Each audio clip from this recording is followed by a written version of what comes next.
Good morning students, good morning to all of you. आज हमारा business studies का जो चैप्टर 8 जो हमने कुछ दिन पहले कंप्लीट कर लिया था, आज हमें उसके OTQs, कुछ objective type questions and one mark वाले क्वेश्चंस अचीव करने चाहिए। वन मार्क, राइट बच्चों? Is it okay?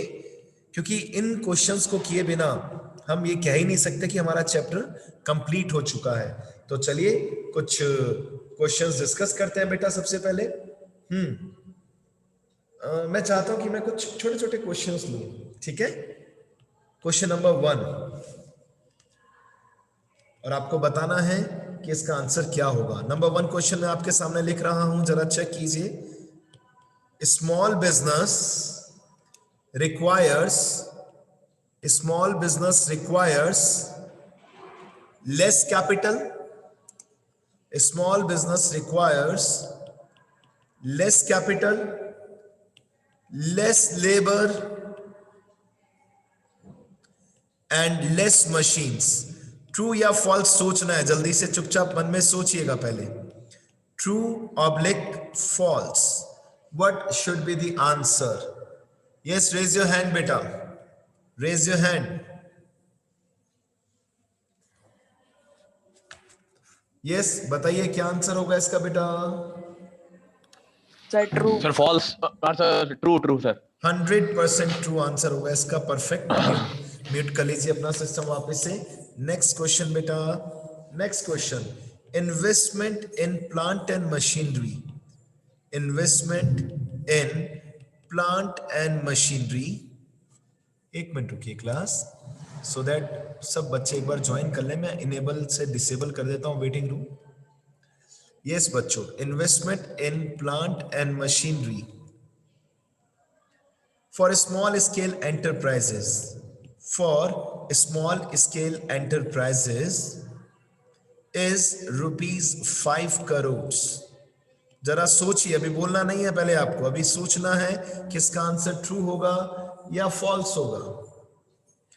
Investment in plant and machinery for SSE is ₹5 crores। जरा सोचिए इसका आंसर क्या होगा। या सुशांत? सर ये मैन्युफैक्चरिंग है कि सर्विस है? देखिए, प्लांट एंड मशीनरी है तो फिर वो मैन्युफैक्चरिंग ही होगी बेटा। अब आप बताओ। फिर सर ट्रू है।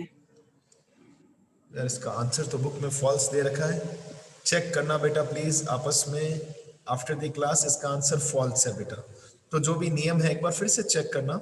अगर हो सकता है कहीं गलती हम कर दें, लेकिन इजीली हम बुक की गलती नहीं मान सकते। So please check it out after the class. आराम से सर्वे करना, चेक करना, ठीक है बेटा? चलिए, उसमें तो ग्राफ दे रखा है, उसमें तो 5 करोड़ लिखे हुए हैं स्मॉल के। स्मॉल के या दोनों में से कौन सी कैटेगरी है? चेक करो बेटा, एक मिनट रुकिए, हम सब चेक करते हैं। मैन्युफैक्चरिंग की कैटेगरी है। ये मुझे दिख रहा है यहाँ पर, जस्ट वेट। मैन्युफैक्चरिंग के अंदर 5 करोड़, ये बात भी सही है कि वहाँ मैन्युफैक्चरिंग है या सर्विस एंटरप्राइजेस है। Ceiling on investment in equipments, plant and machinery specially लिखा है और 5 करोड़ लिखा है, तो आंसर ट्रू होना चाहिए। बिल्कुल सही है बच्चों, बिल्कुल सही है बेटा, very good. The answer is true, बिल्कुल correct. The answer will be true, ठीक है?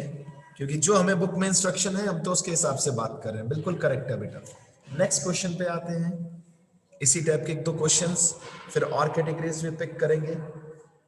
All small industries, all small industries are highly labor intensive।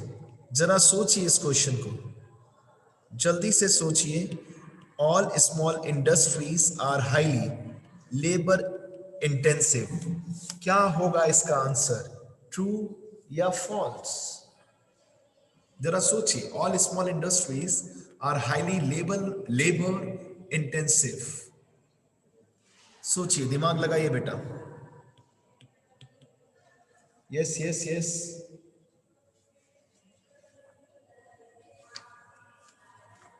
Yes बच्चों। What should be the answer?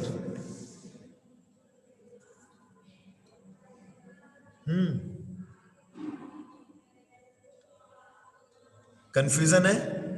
Confusion है बेटा? इसका आंसर होगा फॉल्स. You know why? ऐसा नहीं है कि हर जगह लेबर इंटेंसिव ही है, मशीन्स भी हैं भैया. मशीन इंटेंसिव भी हो सकता है, मशीन्स जहां पर मशीन के थ्रू आप वर्कआउट ले रहे हैं. तभी आप चेक करना 50 और 100 वाली बात याद करना. एक जगह 50 है जहां हाई पावर यूज होता है आपका, और जहां पावर इतना यूज नहीं होता वहां पर 100 है. ठीक है, याद करना वो चीज, ढूंढना. इसका आंसर 100% क्या होगा बच्चों? फॉल्स. Don't get confuse. आराम से इसको चेक करना, आपको इजी लगने लगेगा धीरे धीरे. और वैसे भी कुछ बच्चे भूल भी गए हैं. द रीजन, कई दिन हो चुके हैं इस चैप्टर को कंप्लीट किए, राइट? ठीक है, तो डोंट गेट कंफ्यूज, कोई टेंशन नहीं है बेटा. आइए कुछ क्वेश्चन और करते हैं बेटा इसके अंदर के चैप्टर नंबर 8 से, right? Just wait for 1 minute, then we are going to start few more questions. आइए कुछ क्वेश्चन और डिस्कस करते हैं. Just wait. Yes,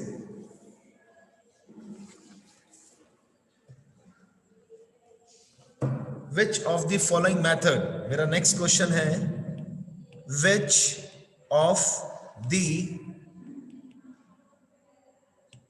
following methods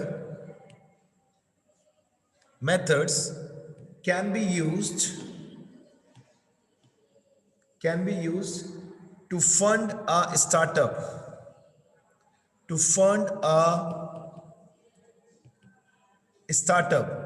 and you have 4 options. जरा ध्यान से समझना और बताना कौन सा आंसर सही हो सकता है. मैं चारों ऑप्शंस लिख रहा हूं आपके सामने स्क्रीन पे. Number 1, crowd funding. Number 2, angel investment. Number 3, venture capital. And number 4, all of the above. जल्दी से सोचिए बच्चों, what should be the answer? Raise your hand beta. Which of the following methods can be used? किसी को अगर आपको startup को help करना है, कौन सा मेथड मतलब आप यूज कर सकते हैं इनमें से? यस मनीष, यस मौसम, both of Sir, you. all of the above. Sir, I think the all of the above. All of the above is the right answer. 100% correct है बेटा, वेरी गुड. ये सारे ही ऑप्शन है सर, सभी बिल्कुल correct है बेटा, बिल्कुल करेक्ट है. ठीक है, नेक्स्ट क्वेश्चन पे आता हूं मैं आपके सामने जल्दी से. चलिए क्वेश्चन नंबर 5 और आपके सामने पेश कर रहा हूं मैं अब. Question number 5,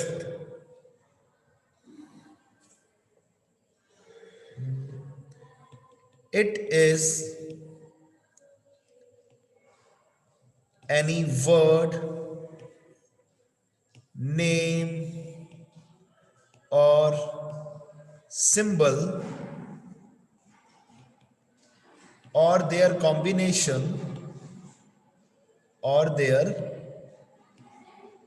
combination that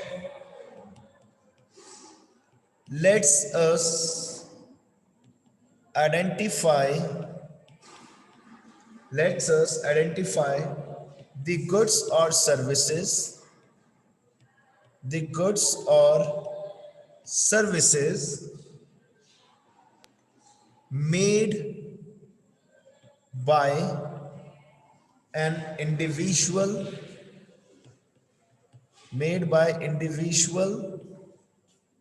company, etc. and you have 4 options. 4 option है बच्चों आपके पास.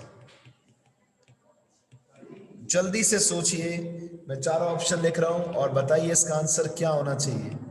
Patent, trademark, copyrights, all of the above. No नहीं, इस बार हम ऑल ऑफ द अबव नहीं कह रहे, हम कह रहे हैं नन ऑफ द अबव. रुकिए, प्लीज वेट कीजिए, ट्राई करने दीजिए, सब बच्चों को सोचने दीजिए.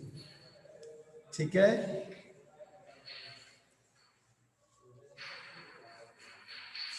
हाँ उशान, क्या आंसर होगा? Sir trademark. मे बी आप सही, मे बी आप गलत। Manish, according to you? चलिए चलिए स्टूडेंट्स, अब करेक्ट आंसर की और डिस्कशन करते हैं। It is any word, name और सिंबल जिसके थ्रू आप आइडेंटिफिकेशन करते हैं किसी कंपनी का या इंडिविजुअल का। लाइक एप्पल का फोन होता है, आपको कैसे पता चलता है बेटा? पीछे एप्पल लिखा होता है, सिंबल दिख जाता है। वो क्या है? 100%। वो कॉपीराइट नहीं है बेटा, वो पेटेंट नहीं है, वो क्या है? Trademark. Is it okay? That is what? That is trademark. Simple. ठीक है बच्चों, करें कुछ और क्वेश्चंस डिस्कस करें? चलिए एक और डिस्कशन करते हैं, एक और क्वेश्चन की ओर बढ़ते हैं आगे। Question number 6, which of the following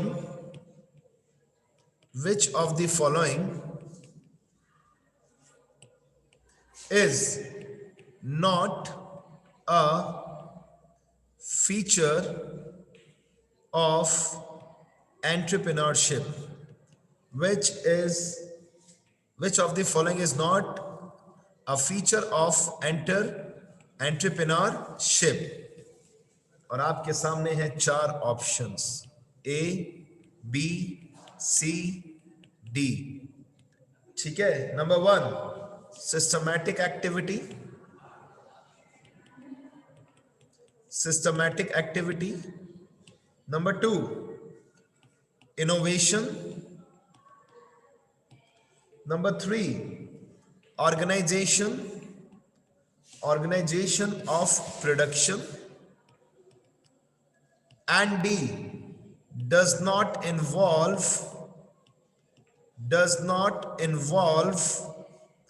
any risk. जरा सोचिए बच्चों, what should be the answer?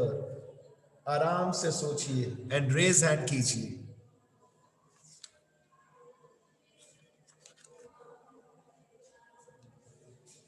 Yes मौसम।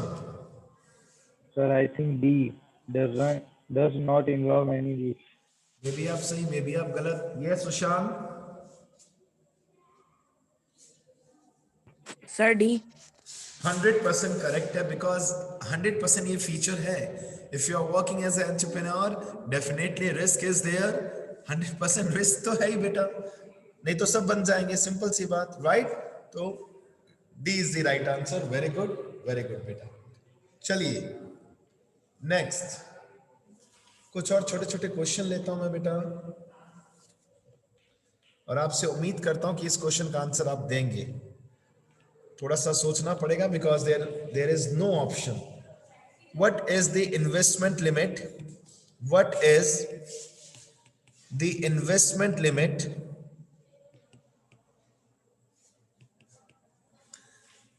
in fixed assets for micro manufacturing enterprises? सोचिए और हैंड रेज कीजिए। And if you have book you can check it out, कोई issue नहीं है, क्योंकि मैं ऑप्शन नहीं दे रहा, तो एटलीस्ट दिमाग तो लगाइए कि क्या इसका आंसर होना चाहिए। Hand raise your hand. क्या बात है, दो बच्चों के हैंड रेज, वेरी गुड। बताओ बेटा, जो भी बताना चाहे आप में से सबसे पहले। It's up to you. Sir 10 lakh. 10 lakh, मे भी सही मे भी गलत। ये सुशांत। सर 2 करोड़।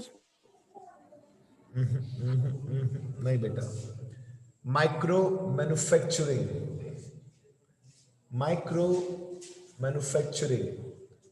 बेटा, मेरे सामने बुक पड़ी है, उसमें दिख रहा है does not exceed 25 lakh, does not exceed 25 lakhs। आप जरा चेक कर सकते हैं अपनी बुक में, if you want to check it out right now also you can check। 100% correct है बेटा, 100% करेक्ट है। नेक्स्ट क्वेश्चन मैं ले रहा हूं।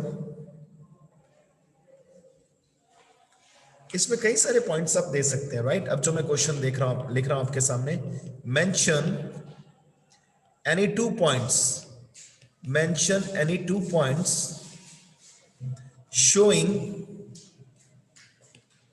the role of small business in rural area, in rural India. Just think on it, बच्चों. And what should be the answer? एक एक पॉइंट बताइए, एटलीस्ट एक एक पॉइंट सब कंट्रीब्यूट कीजिए. Yes Ushan. Sir rural development. Rural development ठीक है, चलेगा. और बताइए, और दिमाग में आ रहा है तो वो भी बता सकते हैं आप. Sir, non-farm employment. Non-farm employment. आप इसको और भी अच्छे तरीके से बोल सकते हो. नॉन फार्मिंग एंड हेल्प क्यों बेटा? जनरेटिंग एम्प्लॉयमेंट अपॉर्चुनिटीज अच्छा वर्ड है बेटा. Generating employment opportunities. और बताइए, और सोचिए बच्चों. Sir improving economic conditions in rural. बिल्कुल सही है, बिल्कुल सही है. इम्प्रूविंग इकोनॉमिक कंडीशन या इकोनॉमिक ग्रोथ भी बोल सकते हैं आप. और बताइए बच्चों. सर एक आर्टिस्टिक और वो था ना एक और भी पॉइंट. बिल्कुल लिख सकते हैं, इससे आपको और भी आप लिख सकते हैं. 100% करेक्ट. बिल्कुल सही है बेटा, बिल्कुल सही है. Very good. आगे चलते हैं. कुछ और क्वेश्चंस पिक करते हैं बेटा. Just wait.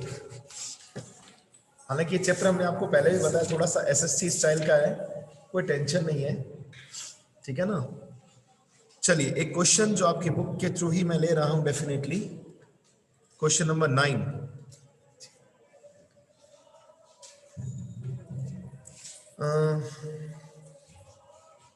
चलिए, एक अच्छा question but without any option. Name the institution, name the institution which was set up, which was set up in 1955 to promote the growth, to promote the growth of SSI. Yes, raise your hand beta. Who knows the answer? Raise your hand. भूल के हमने पढ़ा था ये अच्छे से, याद कीजिए. किसी को याद नहीं आ रहा? The answer is NSIC. Check कीजिए अपनी बुक्स में. जब हमने पढ़ना स्टार्ट किया था, ये है आपकी बुक में पेज नंबर 241. ये देखिए, ये भी लिखता हूं मैं. पेज नंबर 241 पे डिस्क्रिप्शन है. Immediately after independence. नहीं, ये तो 1955 का है, सॉरी 51 का. और इसके बाद स्पेशली 1955 में क्या स्टार्ट हुआ था? ये NSIC. आप अपनी बुक में इसको चेक कर सकते हैं बेटा अच्छे से. ठीक है.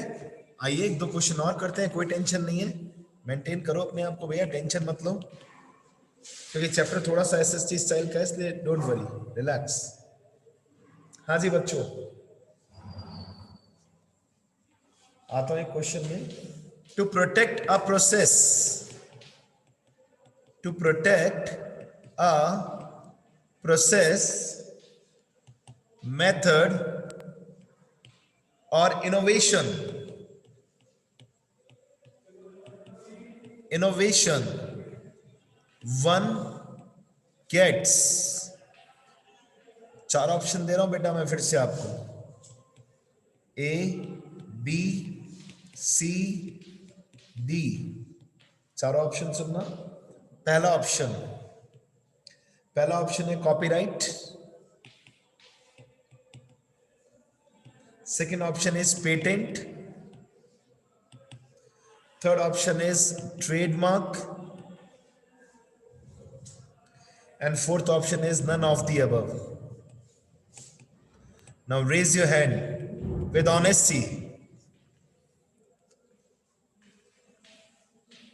To protect a process, The word is process, method, or innovation one gets.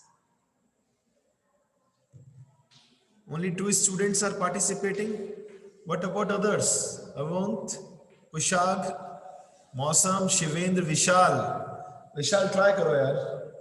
बताओ विशाल. Sir, I think none of the above. None of the above. May be आप सही, मे बी आप गलत. Yes Sushant. Sir patent. May be आप सही, maybe आप गलत. Yes Manish. Sir, patent. अब 2 बच्चों ने पेटेंट कह दिया तो सर आपको करेक्ट करना ही पड़ेगा. बिल्कुल करेक्ट है बेटा. याद कीजिए, हमने कई बार बात की है क्लास में, फॉर्मूलाज जो होते हैं मेडिसिन बनाने का, कितनी अलग अलग प्रोडक्ट्स का, ईटेबल्स का, अलग अलग चीजों का. तो what organisation used to do, they get their patent so that safe रहे, कोई फॉर्मूला हमारा, प्रोसेस हमारा चुराए नहीं. सिंपल सी बात. बिल्कुल करेक्ट है बेटा. Very good. ठीक है, आइए एक और क्वेश्चन में आता हूं बेटा. लो एक छोटा सा क्वेश्चन, बट बी ऑनेस्ट है ना, ऐसा नहीं कि बुक्स में इधर उधर सर्च करो भी आप. Startup India scheme, startup India scheme was announced on. मैं ऑप्शन ही नहीं देता आपको, और बोलिए. मैं आपको ऑप्शन ही नहीं दे रहा. हाँ जी बच्चों, 1 मिनट रुकिए, 1 मिनट रुकिए प्लीज. क्वेश्चन का आंसर, जो स्टार्टअप इंडिया स्कीम है, इसका अनाउंसमेंट कब हुआ था स्टूडेंट्स? 15 अगस्त 2015 को हुआ था. Right students? सो कुछ खास नहीं पढ़ पाए हम. एक तो ऑफलाइन ऑनलाइन थोड़ा सा प्रॉब्लम रहता भी है इसमें, बट डोंट वरी. जो हमारा नेक्स्ट फिजिकल क्लास है, इसमें हम 100% बहुत सारे क्वेश्चंस डिस्कस करें. Please be ready with your books in next class. और बस बहुत जल्दी हम 10th एक लास्ट चैप्टर कंप्लीट करेंगे within a week time, और उसके बाद हम पूरे कोर्स का रिवीजन भी कर लेंगे. राइट? सो दैट कई बच्चों के एक मन में है कि सर बिजनेस स्टडीज का भी एक अच्छा रिवीजन होना चाहिए. हो जाएगा बच्चों. बस देखिए कुछ बेसिक रिक्वायरमेंट्स हैं that you should have your book. और अभी तक अगर परचेज नहीं किए तो प्लीज, आप में से जो बच्चा ये सोचता है कि यार इस बुक का अगले साल क्या काम, तो आप अभी तक 11th में इट मींस आए ही नहीं है. 11th का बच्चा ऐसा नहीं सोच सकता, बिकॉज जितने भी कॉमर्स के मेन सब्जेक्ट्स हैं, if I talk about accounts, business studies, economics, सब सब्जेक्ट्स कहीं ना कहीं कॉलेज लेवल तक काम आएंगे. इनफैक्ट आफ्टर कॉलेज भी काम आएंगे. Am I right बेटा? You should be very careful in buying new books. ये 10th तक की कहानी नहीं थी. जो आप 11th 12th में पढ़ते हैं, आगे हमेशा काम आता है. अगर आप सीए के लिए फाइट करेंगे, वहां पे भी काम आएगा. बीबीए करते हैं, वहां पे भी काम आएगा. कुछ भी करेंगे, बीकॉम करते हैं, वहां पे भी काम आएगा. और बाद में कल को आप कहें यार हमारे पास तो बुक ही नहीं थी, या पुरानी बुक, इसमें तो 2 साल पहले जो चेंज हुए हैं, या 3 साल पहले, अब आपकी बुक तो ऑलरेडी 4-5 साल पुरानी थी, 3 साल पुरानी थी. कितना कुछ नॉलेज आपसे वंचित रह जाएगा. So please, this is my personal suggestion to all of you, buy new books. Doesn't matter कि आप ये सोचते हैं कि सर 1 महीना ही तो पढ़ा है. बिल्कुल गलत है ये सोच. Still there are around with paper के साथ साथ, जिस दिन तक पेपर होता है 1.5 महीना कम से कम पढ़ा है आपके पास, 1.5 मंथ, मे बी उससे कुछ दिन और ज्यादा. तो इतने टाइम में भी अगर आप अपनी बुक परचेज करते हैं, इट्स गुड ना. It's good for you for ever and ever. It will remain with you, और किसी को देनी भी नहीं है अगले साल, अपने पास ही रखनी है. Right? So yes Sushant, what's your doubt? Please tell me बेटा. सर पेपर कब है, मार्च में या मई में? मई